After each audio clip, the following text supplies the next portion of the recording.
eh, Yosia memperanakkan Yekonya. Nah, kata Bang Zuma itu ada satu kata yang dihilangkan. Nah, pertanyaan saya, kenapa dihilangkan gitu loh? Oke, sekarang coba kita tanya, kalau di dalam Quran ada nggak silsilah Nabi Isa? Tidak ada. Kalau di dalam kitab Injil silsilah Yesus cukup lengkap kan? Lengkap Ada. tapi berbeda. Nah, oke. Kalau memang Matius dengan Lukas berbeda jelas. Kenapa bisa berbeda? Karena Matius itu ditulis dari garis Yusuf. Di Matius itu ditulis berdasarkan silsilah Yusuf. Sedangkan di Lukas berdasarkan garis Maria. Jadi mengapa Matius dengan Lukas berbeda? Karena penulisan silsilahnya dari dua garis yang berbeda. Satu dari Yusuf, satu dari Maria.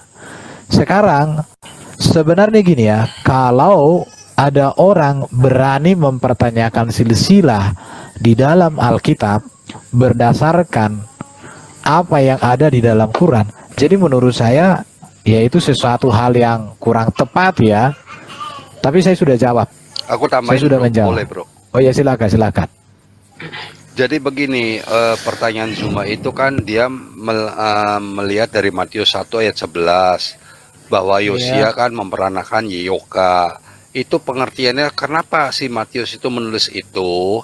Karena Matius ingin menonjolkan tuh 14 keturunan dari mulai Adam sampai dengan Yesus. 14. Tapi kamu kalau lihat di 1 Tawarik 3 ayat 13 itu Yoyakim itu keturunan Yoyakim ialah Yekoya. Jadi si Yosia itu merupakan kakeknya daripada Yekonya gitu loh. Nah, ini gaya penulisan, ngerti nggak maksudnya? Di Matius 1 ayat 11 itu dituliskan kan Yosia memperanakan Yekonya atau Yoyakin kan. Tapi di 1 Tawarik 3 itu akan jelas bahwa Yekonya itu anak daripada Yoyakim. Kenapa di Matius itu tulisan begitu? Karena si Matius ingin mengutamakan penulisan bahwa 14 keturunan gitu loh. Paham? Rianda.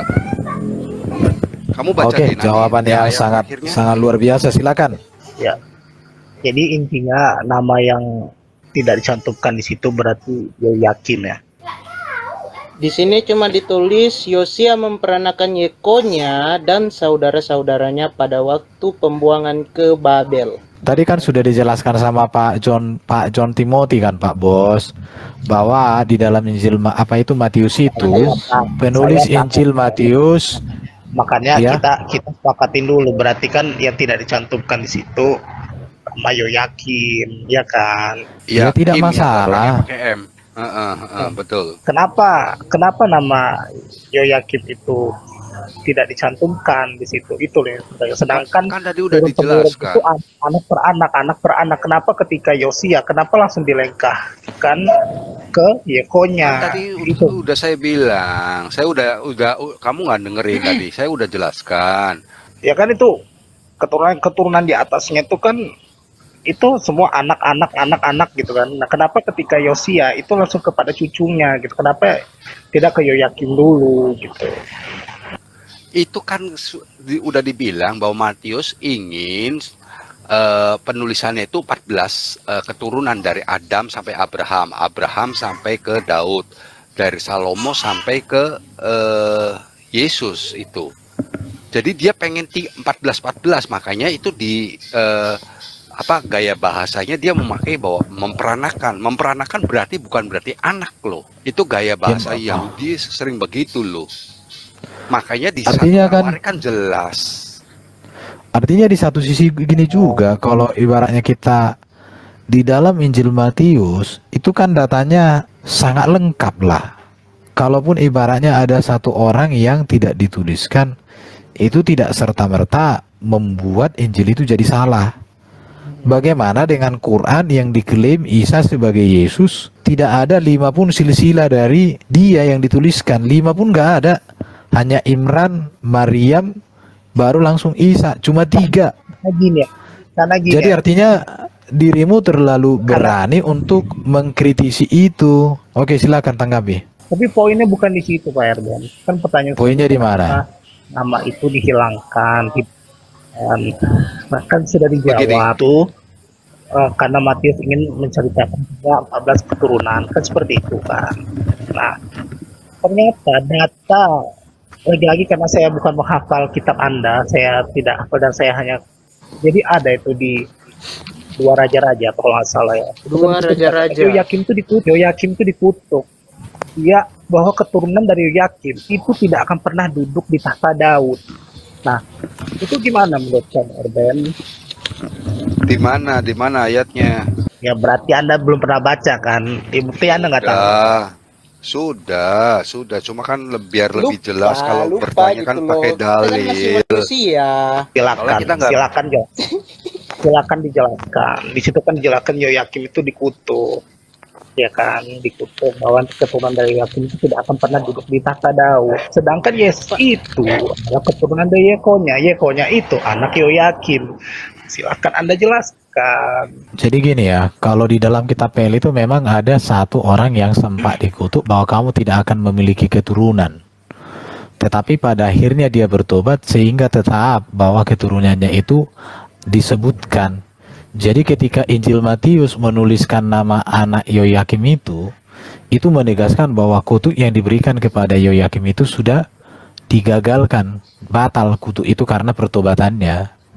Itu udah pernah dibahas sama pendetaku di gereja itu, Yoyakim itu. Apa yang dibatalkan? Iya.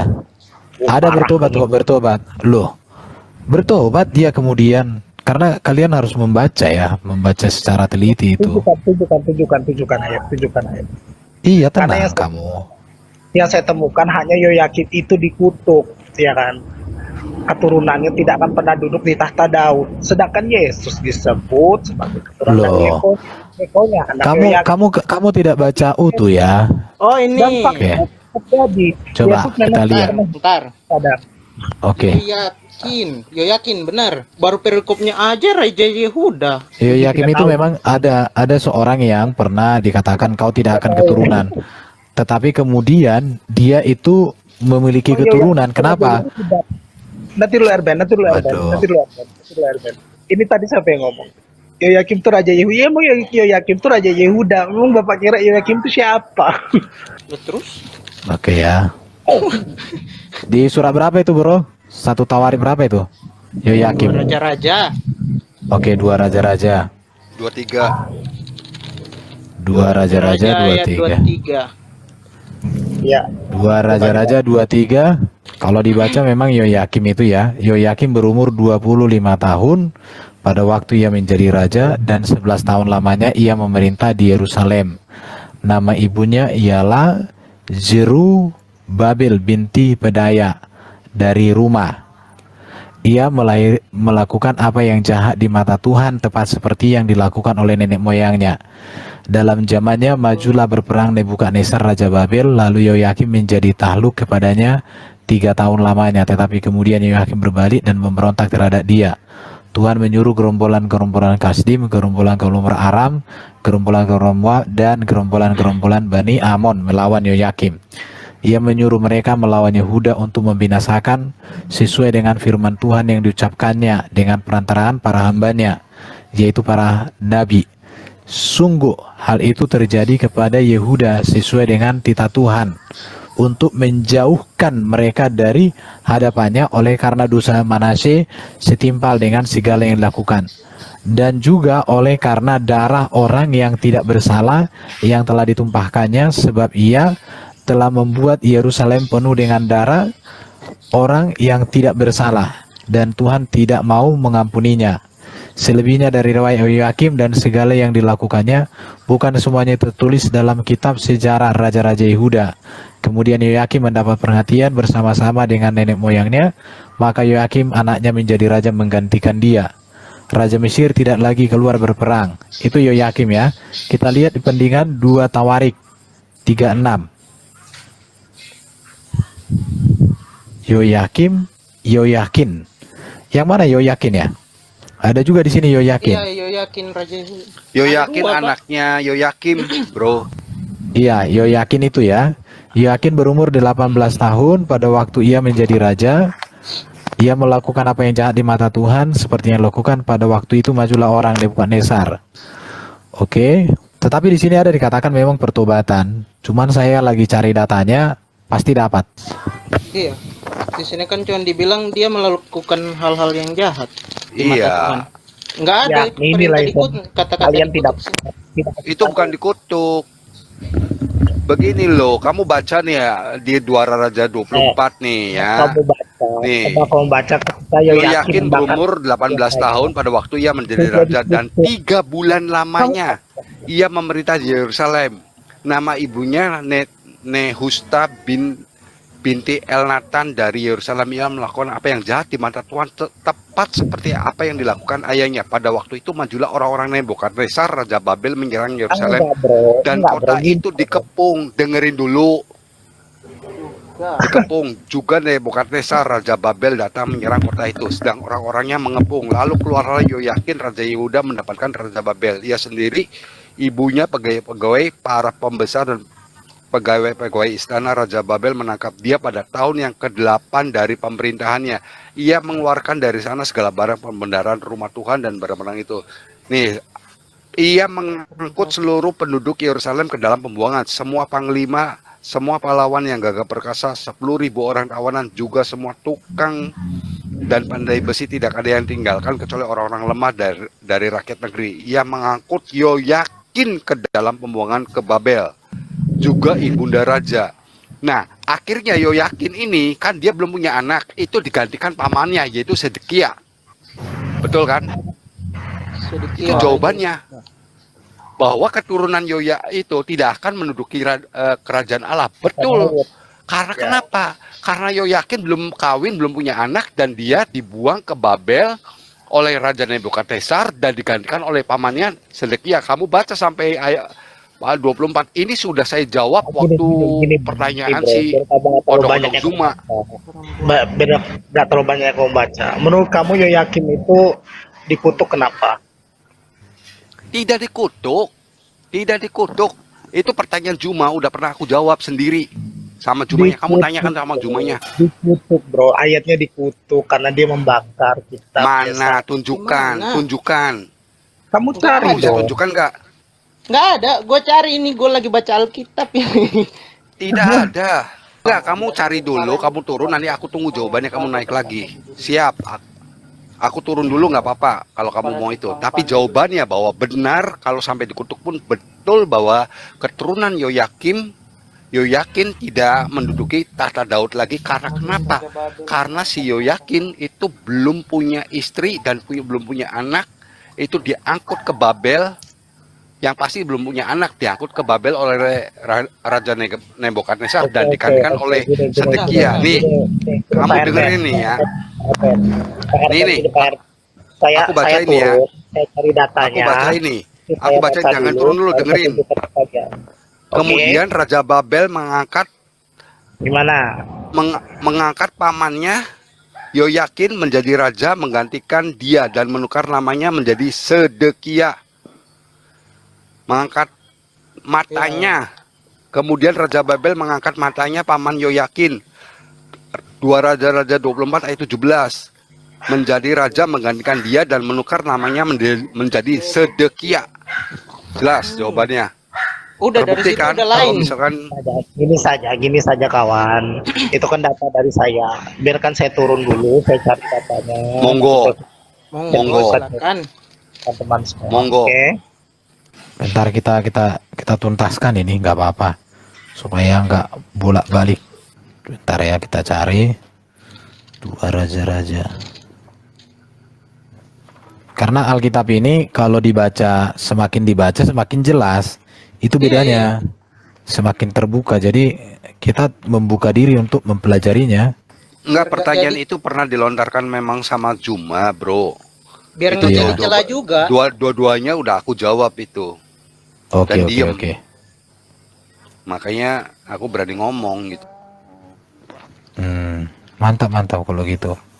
Udah kita naikkan. Udah naik dia, udah naik. Udah. Oke, silakan. Di mana ayatnya, Bro? Yeremia 36:30. Bentar ya. Ya ini bukan dikutuk, bro. Jawabannya. Ini firman Tuhan. Ini namanya nubuatan. Nubuatan tapi terjadi. Nubuatan harus terjadi, bro. Kalau nggak terjadi bukan nubuatan Ya, namanya. berarti benar. Berarti benar. Perbohongan. Anak keturunan Yoyakim tidak akan pernah duduk tahta Daud. Yesus Ya, anak betul. dari Yehonya.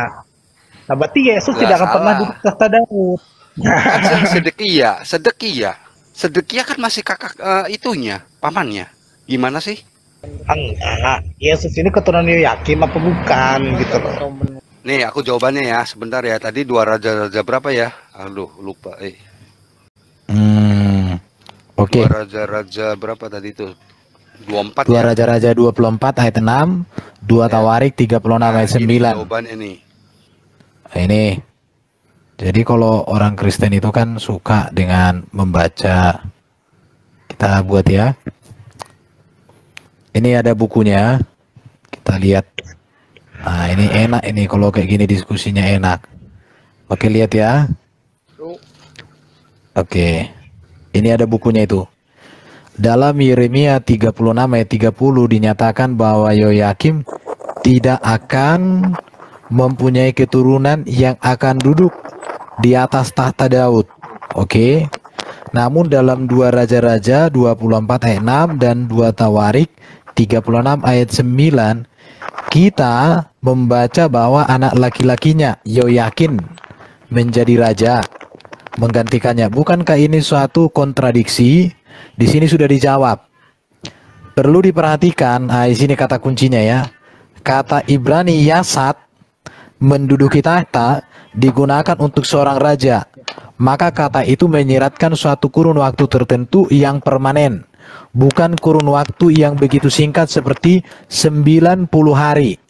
Sebagaimana Yoyakim tidak diperkenankan menduduki tahta serta meneruskan karir dinasti Daud. Sebaliknya, dia dibuang dan tidak ada seorang laki-laki atau keturunannya yang diperkenankan memerintah sebagai raja atas tahta Daud sesudah itu.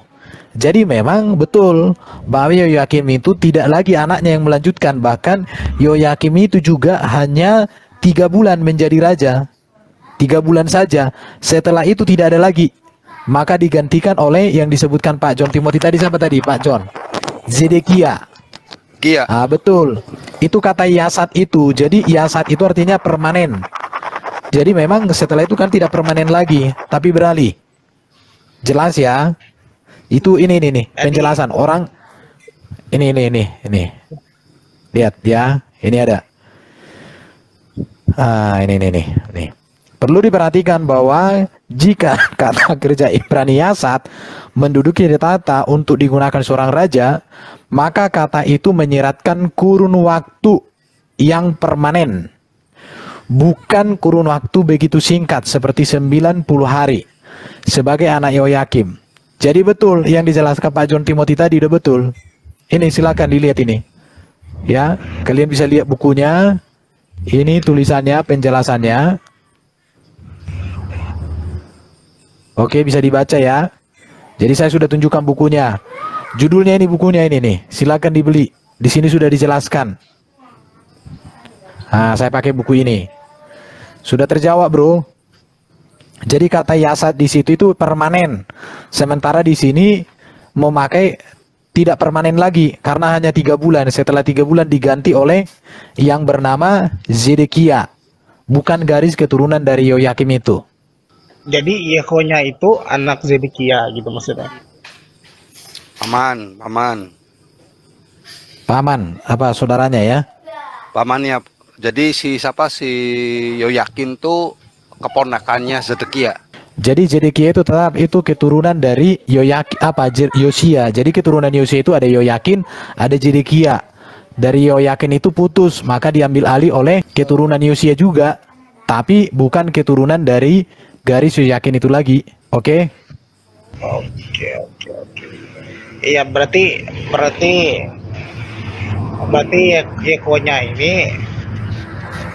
Yehonya ini dia eh siapanya Yoyakin jatuh Yekonya.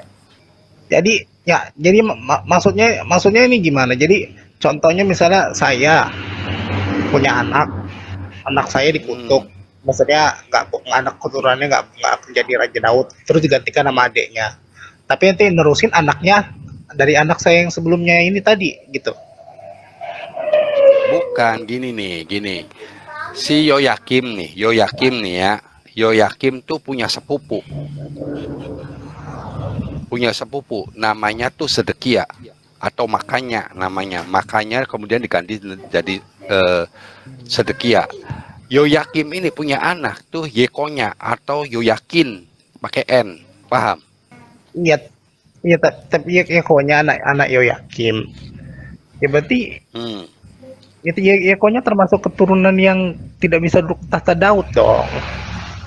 Loh. Ya, gimana maksudnya? Kamu nggak ngerti. Gini aku jelasin deh ya. Kalau kamu misalkan penjelasannya Erben masih belum bisa diterima. Kecuali kalau misalnya Yekonya itu anaknya Zedekia. Itu tidak putus. Sebentar. Oke. Yang intinya apa, Bro? Intinya Pak John Timothy jadi sudah terjawab sebenarnya. Jadi Yoyakin itu kan memang keturunan dia tidak ada lagi menjadi raja. Kalaupun itu menjadi raja itu hanya dalam 3 bulan, tetapi itu tidak permanen. Setelah itu sudah berakhir di situ ya. Dan kemudian Yoyakin ini pun akhirnya kan dihukum, dan di dalam pasal 25 ayat 27 sampai 30 kemudian Yoyakin ini juga dikasihi. Artinya dia di dalam penghukuman itu mendapat belas kasihan. Ya, Yoyakin. jadi begini, intinya yang tadi aku bacain di Lukas tuh, Bro. Iya. Bahwa Maria itu mengandung bukan dari benih manusia, tetapi dari Roh Kudus. Nah, sekarang kan berarti terbukti nubuatan itu tuh di Yeremia 36:30 bahwa keturunan daripada Yoyakin tuh bukan dari benih sperma seorang manusia, Yesus itu. Karena Yesus itu benihnya dari itu. Betul kan artinya nubuatan itu di Yeremia 36:30 bahwa keturunanmu tidak akan menjadi raja kan.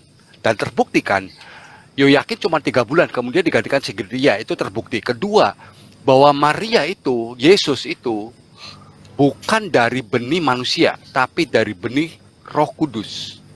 Hanya meminjam rahimnya si siapa? Si Maria itu. Nangkep nggak, Bro? Maksudnya aku, Bro. Ini ya, jadi Yoyakin itu pun kemudian kan dikasih juga, dipulihkan juga, diampuni juga dia. Ini dia datanya, saya tunjukkan ya. Jadi ini. Jadi kata di situ tidak akan memerintah, artinya memang tidak permanen, itu maksudnya. Dan buktinya memang tidak permanen karena hanya 3 bulan, setelah itu beralih ke yang lain. Tetapi yang lain itu ini ya. Sedekia. Yoyakin itu kan dikasihi kan, dikasihani. Itu. Jadi Zedekia itu yang menggantikan kan Raja Yehuda, runtuhnya kerajaan Yehuda. Inilah terakhir. Jadi setelah Yoyakin itu masuk ke Zedekia, Raja Yehuda udah selesai, dibuang semua ke Babel kan. Di situ. Walaupun akhirnya Yoyakim itu dipulihkan. Ini dia. Jadi Yoyakin Raja Yehuda, ini tadi yang dibahas itu, inilah yang dihukum itu. Nggak boleh lagi anaknya memerintah sebagai raja, tapi kata raja di situ artinya permanen. Dan terbukti memang anaknya tidak permanen, hanya 3 bulan. Karena tadi kan saya tunjukkan bukunya. Kata di situ memakai kata Ibrani Yasat. Ini dia. Saya tunjukkan. Ini bukunya. Ini ya kata Yasat. Jadi perlu diperhatikan bahwa jika kata kerja Ibrani Yasat menduduki tahta digunakan untuk seorang raja, maka kata itu menyiratkan kurun waktu tertentu yang permanen, bukan kurun waktu begitu singkat seperti 9. Jadi di dalam Yeremia 36 ayat 30 ini mengatakan bahwa memang keturunan dari Yoyakim itu tidak akan mempunyai keturunan yang akan duduk di atas tahta Daud. Akan duduk di sini memakai kata Yasat. Menduduki tahta itu Yasat artinya permanen. Jadi bukan tidak duduk. Memang betul keduduk Yoyakin ini anaknya itu duduk di tahta itu, tapi 3 bulan. tidak permanen yang dimaksud. Artinya langsung beralih ke orang lain. Kemudian Yehoyakinnya dibuang. Walaupun dia dibuang, dihukum dia oleh kerajaan Babel, tapi dia juga kemudian dikasihi. Ini dia, dikasihi. Dikasihani. Ini dikasihi nih. Dikasihani. Mendapat kemurahan lah. Jadi saya pikir ini sudah jelas ya.